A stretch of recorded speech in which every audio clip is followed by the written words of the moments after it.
E o desabafo corporativo de hoje é: ninguém aguenta positividade o tempo todo. Flávia, fala a verdade. Que história é essa de positividade e qual é o impacto na saúde mental das pessoas dentro das organizações? Bom, ser positivo é muito interessante. Mas viver achando que palavras bonitas e frases muito interessantes resolvem um problema, tipo, repita 3 vezes que você vai conquistar, primeiro que não é verdade, né? O cérebro não funciona assim, o nosso sistema cognitivo não funciona assim, e eu acredito que não funciona nem no etéreo. Então, quando a gente leva isso para o ambiente de trabalho, isso piora muito. Porque você deforma o que seria uma comunicação pacífica por uma comunicação passivo-agressiva. Você está bonitinho, fofinho, mas você está trazendo junto com você um desejo absoluto que aquilo não dê certo. Então, a positividade tóxica, ela é o oposto, na verdade, de uma comunicação pacífica. A comunicação pacífica, ela tem como base você trazer a verdade e entender o que está acontecendo com o outro. Uhum. A positividade tóxica, ela traz: não estou querendo saber o que está acontecendo com você, mas vai dar certo. Como é que você vê isso, Beto?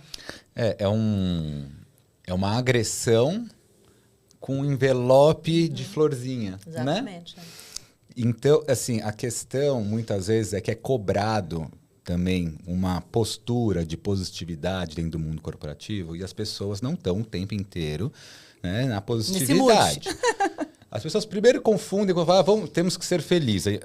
A gente remete a felicidade ao quê? A extravasar, gol do time de... Não, isso não é felicidade, né? Isso aí é euforia, outras questões. Não é para ficar nesse a felicidade, ela pode sim ter oscilações de emoções. Pode não, ela tem que ter essas oscilações de emoções, senão você não vai conseguir sustentar essa felicidade. Mas essa positividade cobrada, principalmente para algumas posições, quando a gente vai falar de experiência do cliente, né?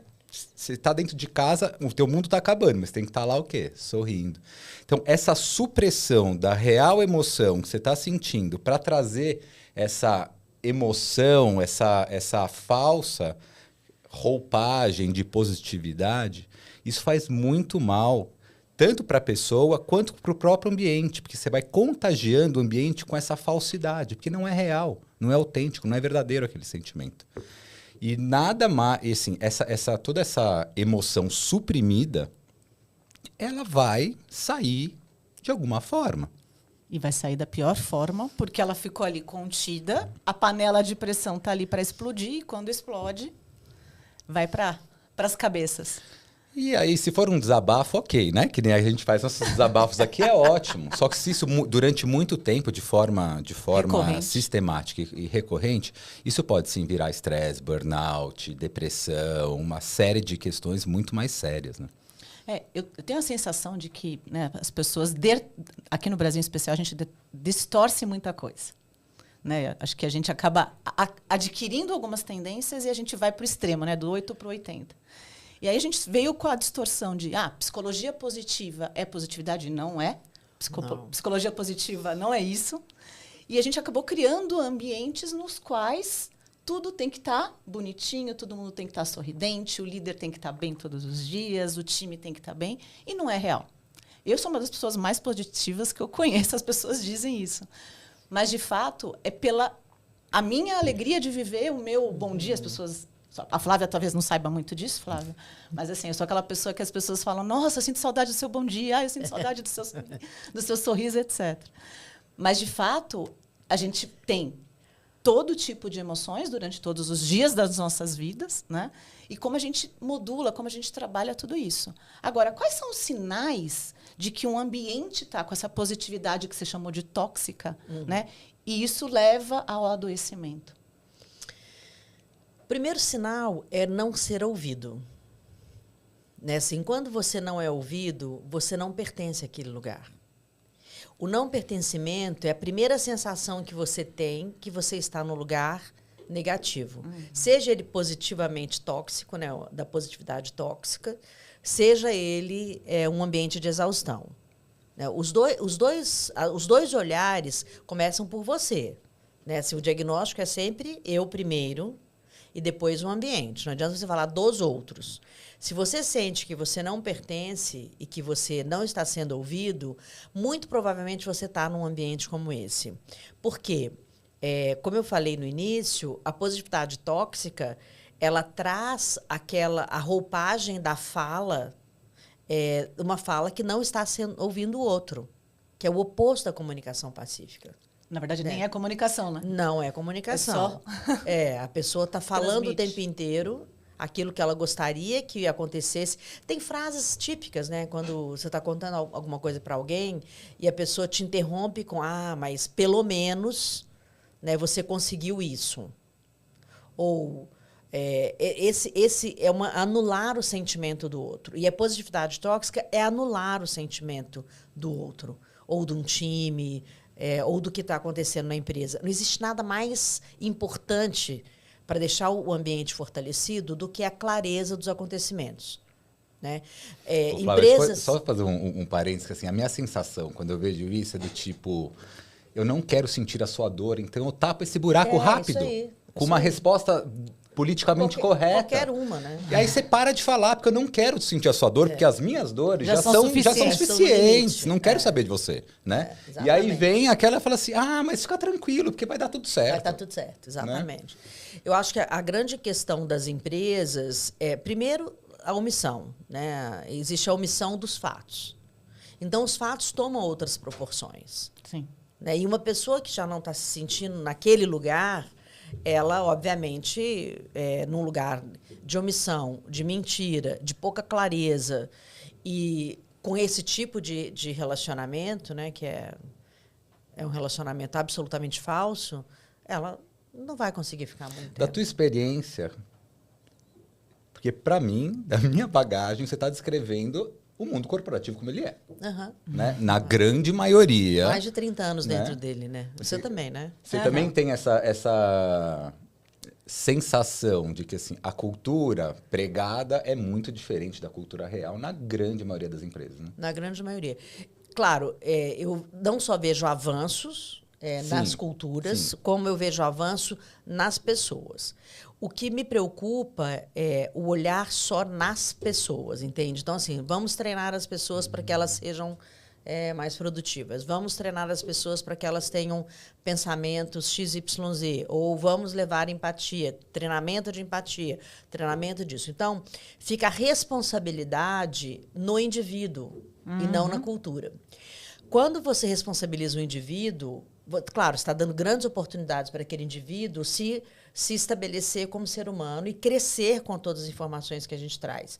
Mas, se a cultura continuar a mesma, esse indivíduo ele vai sair ou ele não vai se sentir pertencente. Sim. O pertencimento é a grande dor da saúde mental. As pessoas precisam entender isso. Na verdade, acho que, né, o ser amado como um todo e o pertencer é a grande dor universal. Sim. Né? Em todos os nossos papéis. Maior necessidade agora, do ser humano, né? Pertencer. Dar e Exato, receber. é isso. E agora, dentro dos ambientes corporativos, como é que a gente pode criar um ambiente que valorize a autenticidade, que dê espaço para que a gente seja inteiro, com toda a gama de emoções que temos, somos humanos, então temos toda essa gama de emoções. Como é que a gente cria um ambiente, então, um ambiente... Eu ia falar saudável. positivo. Saudável. Eu ia falar positivo. Um ambiente saudável, que valorize, então, essa fala, que valorize esse pertencimento, que faça com que todos se sintam parte e que possam juntos co-construir o resultado. Pessoal, antes como a gente pode construir, aí eu quero ouvir bastante da Flávia. Eu acho que assim, é bom de ter clareza do por que esse contexto ele é assim, né? O mundo corporativo ele foi moldado num contexto de extrema competitividade e o ambiente de medo, né? Então, as pessoas que estão lá dentro estão sofrendo e assim estão sendo oprimidas pelo chefe, pelo superior, pelas figuras de liderança que tem lá dentro. Só que essa pessoa, quando ela atinge ali a posição de liderança, ela tende a replicar o que sempre viveu. Que foi as referências que ela teve. Né?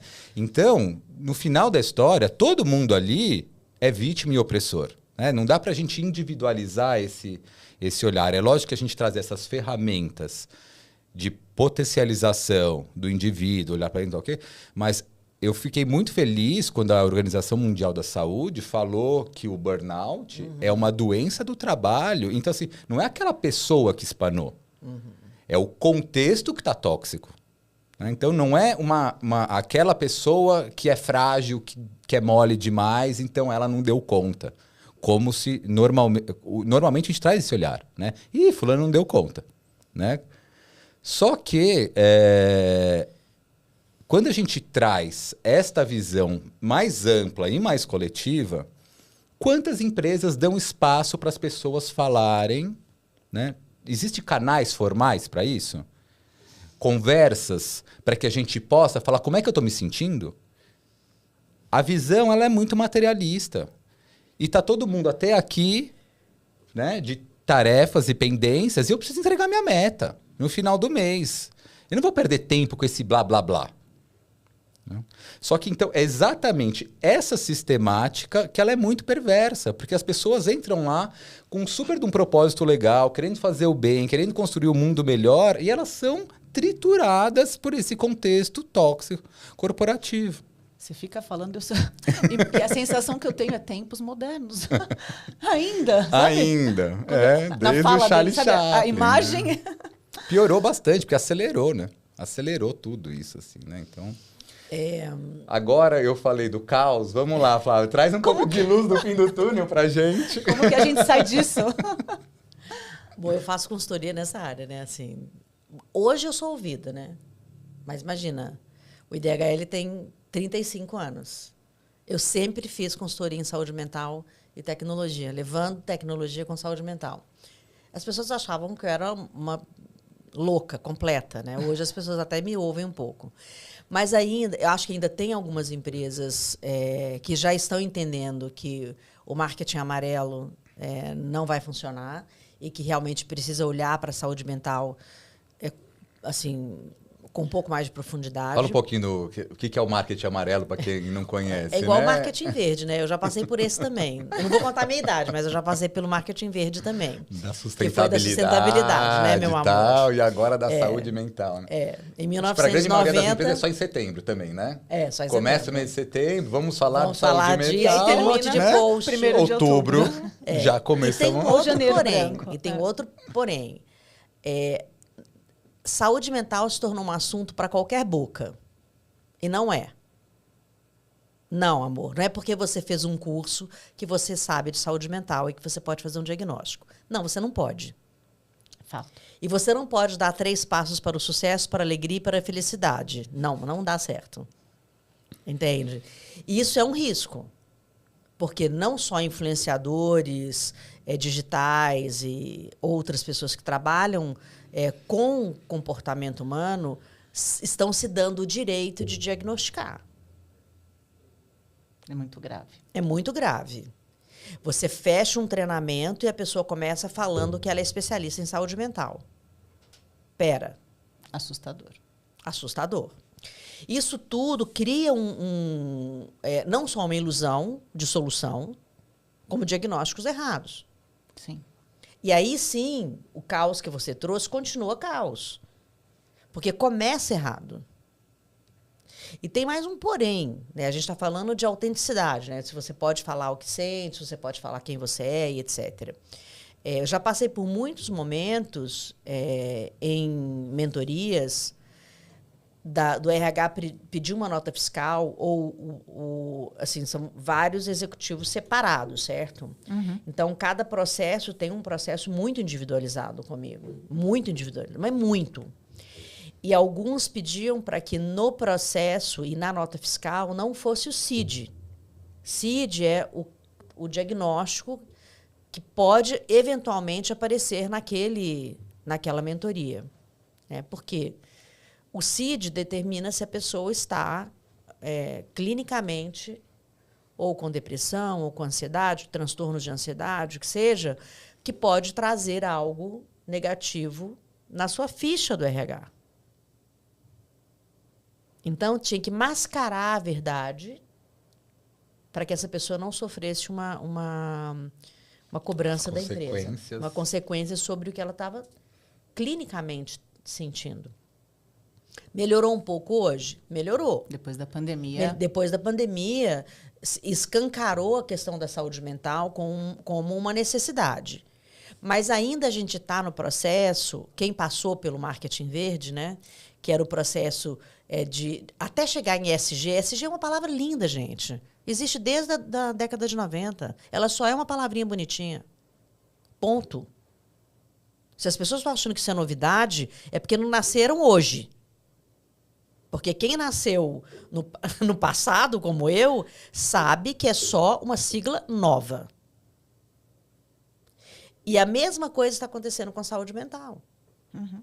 Então, assim, o risco da gente cair numa balela é enorme.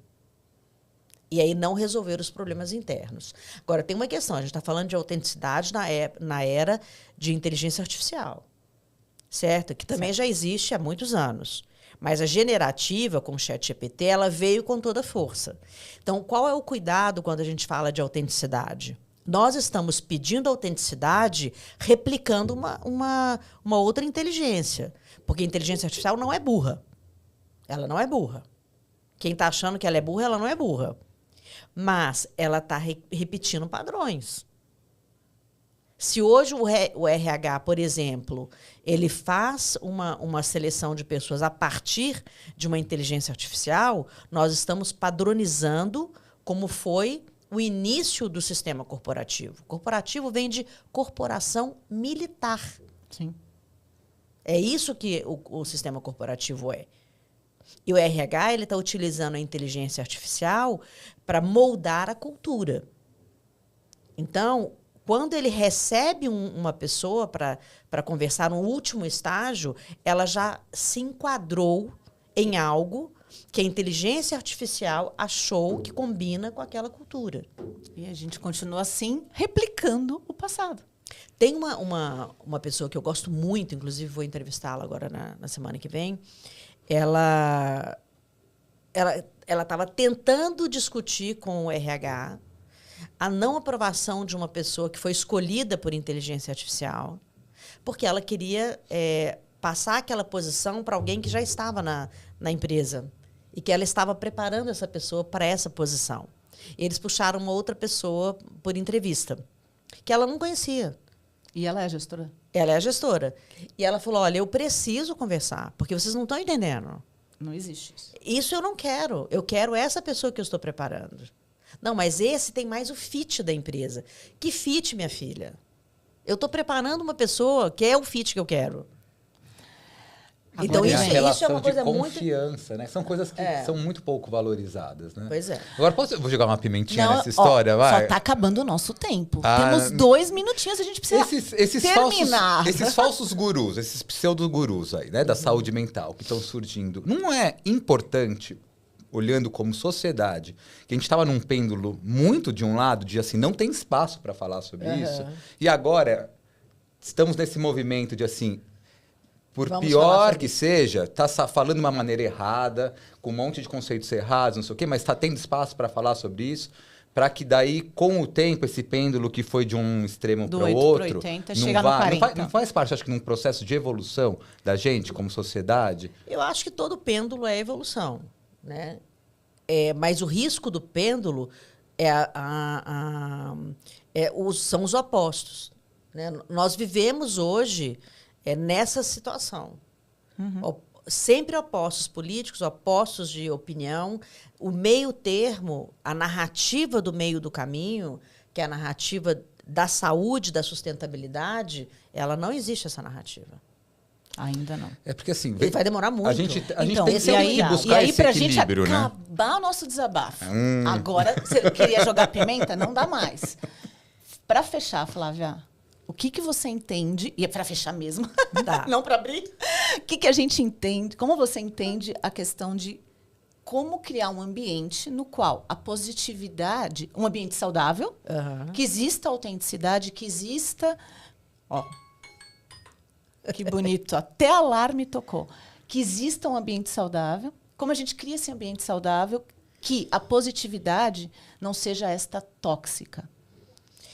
Olha, ambientes colaborativos, e eu vou trazer aqui, para encerrar mesmo, mas eu vou trazer aqui um neuroeconomista que eu gosto muito. Os seres humanos são a única espécie que está talhada biologicamente para colaborar. Nós nascemos assim. Nós temos uma molécula chamada molécula da confiabilidade. Se nós não dermos oportunidade para sermos colaborativos em todos os espaços, como nós estamos vendo agora no Rio Grande do Sul, por exemplo, aquilo é a nossa molécula real, vivendo. Os haters, eles fazem parte da humanidade, como sempre fizeram. Uhum. Né? Eles vão sempre criticar uma coisa boa ou ruim, ou não importa. Não é isso que eles estão fazendo, eles só estão criticando, não existe outra coisa. Mas nós fomos talhados para colaborar. Então, ambientes colaborativos são ambientes saudáveis e sustentáveis. É para esse lugar que a gente tem que ir. Excelente. Beto, e aí? Seguindo nessa linha, acho que é a questão da busca do equilíbrio, né? Esse excesso de positividade, ele é falso. Então, a gente tem que buscar essa autenticidade, né? De eu poder ser eu mesmo, né? E não eu ter que ser um personagem, um super-herói dentro desse ambiente de trabalho. Então, é construir esse ambiente que seja colaborativo e que seja seguro para que as pessoas possam ser elas mesmas. Não só nos momentos que a gente está sorrindo, que está tudo bem, maravilhoso. Mas tem espaço para eu poder chegar e falar assim, hoje eu tô pé da vida com alguma coisa que aconteceu. E eu poder falar isso. Tem que ter um canal oficial, formal para fazer isso. Porque as pessoas elas vão fazer isso. Se não for num ambiente, num canal formal, vai fazer no corredor, na conversa de peão. Na rádio peão.